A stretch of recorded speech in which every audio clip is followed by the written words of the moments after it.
need to quarantine for 14 days. Okay, let's get more on our top story now. And joining me from Sydney's Northern Beaches is federal Liberal MP and member for Mackellar, Jason Falinski. Good afternoon to you, Jason. How are you, first of all? I'm very well, thank you. How are you? I am well, and I think we're all taking a little bit of hope out of the results today. Just 8 new cases from more than 44,000 tests. Surely we can take some comfort from that. It was, to use an old phrase, a beautiful set of numbers. When you have 44,000 people being tested, and can we just take a moment to marvel at that achievement? There aren't many places in the world where you can get that number of people tested in that short period of time, to identify only 8 people and to have all the track and tracing done within 12 hours. It's quite an achievement by the New South Wales Department of Health, the New South Wales government, and I think that's why some of us hope beyond hope that we might be able to save Christmas this year. Just want to go to you first personally on a personal note. Have you had to undergo testing, you're in quarantine, etc.? Talk us through how your week's been. The weekend when this all occurred, I think I'd been to as many venues as you can be on the Northern Beaches as one person, and I was just waiting for one of those venues to come up as somewhere where you had to go and get tested. Sure enough, for the first time this year, I went into the Commonwealth Parliamentary Offices last Thursday to talk to Paul Fletcher's team about black spots on the Northern Beaches with phone towers, and that was the one day out in the CBD that someone had tested positive who'd been there. So this morning I went down to Warriewood and with my daughter who'd been with me at the time, and we sat in line, I've got to say, for about an hour. It was a pretty good experience. She laughed at me when I coughed, when I had sticks stuck up my nose, but of course she had her test next. So I suppose that was not wise of her to laugh at me up front. Yeah, I was about to say anyone that has had the COVID test will understand exactly what you're saying. It is not a pleasant experience. But just on that, people are lining up for hours in some parts, 3, 4, 5, 6 hours to be tested right across Sydney. But in the Northern Beaches particularly, how have you found the community's response to this, the community spirit, if you will? Look, can I quote Gus Warland, who when this first came up, he went and stood in line at Mona Vale Hospital for a couple of hours, and I think he tweeted, look, this is frustrating and it's annoying and it's not kind of how I want to spend my Saturday afternoon, but if this helps us get Christmas back, save a neighbour, keep a family member safe, then we're willing to do it. And I've got to say that the Northern Beaches community has just been extraordinary in the last couple of weeks. The number of people who've turned out without complaint have, as you said, stood in line for a couple of hours, waited to get tested, gone home and self-isolated.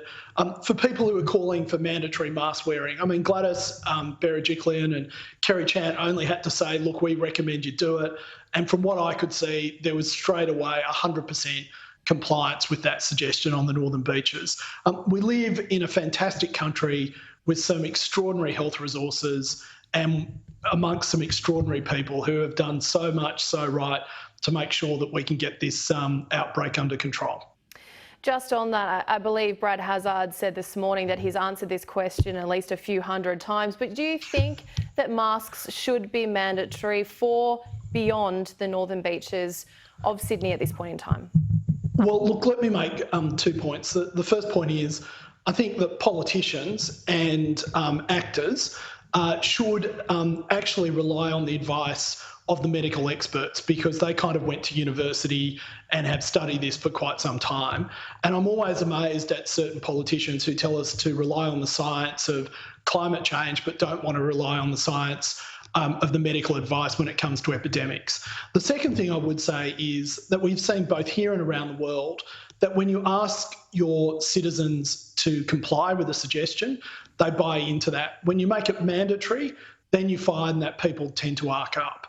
I come from a view that you need to trust people, and when you trust them and when you ask them to do something, they're more likely to comply and they're more likely to help you get on with the job. And that's what I think we've observed in New South Wales all of this year. So I'm happy to back the decisions that are being made by the medical experts such as Kerry Chan.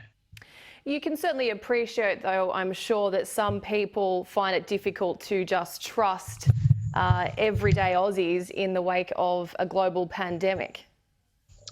Well, look, there is nothing that has happened in my community that has given me any doubt but to reinforce my view that you can trust ordinary Australians. And that's what I'm going to keep doing until someone presents me with evidence otherwise that we shouldn't.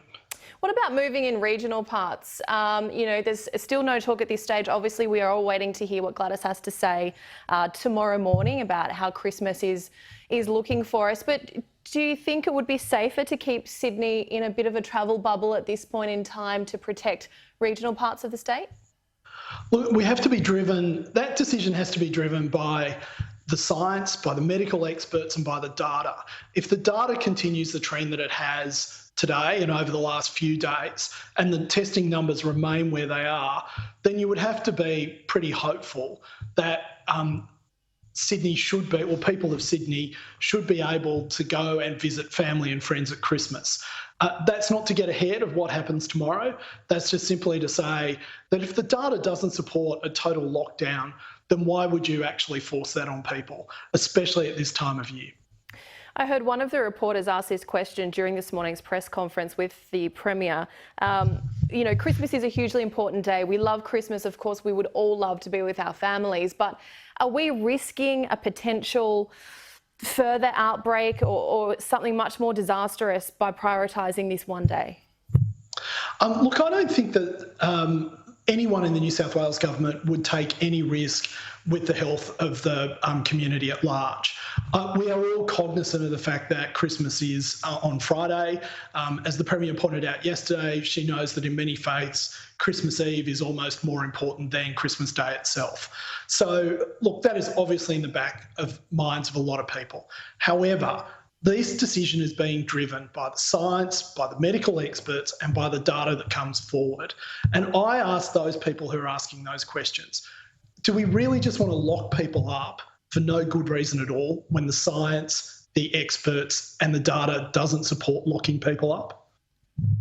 Well, that is a very good question, one I'm sure we'll be discussing for quite some time. My last question to you, Jason, is anyone in the family watching this, do they know what they're getting for Christmas right behind you right now? I don't want to give anything away. No. Unfortunately, my daughter, who is getting a surfboard and knows she's getting a surfboard because it had to be fitted for her, insisted that it get wrapped anyway. But my touch is the silver bow on the top. I've been told that that's ridiculous, but I like it. So, Oh, look, well done to you for even wrapping that up. That's fantastic. And thank you so much. I had help. Well, thank you very much for joining us, Jason. Wishing you all the best over the Christmas period with you and your family. Fingers crossed that it's only good news from here for the Northern Beaches and beyond. Thank you, and to you too. So stay positive and try to test negative. Thank you. That is an excellent message. Well, Scott Morrison's new ministry has been sworn in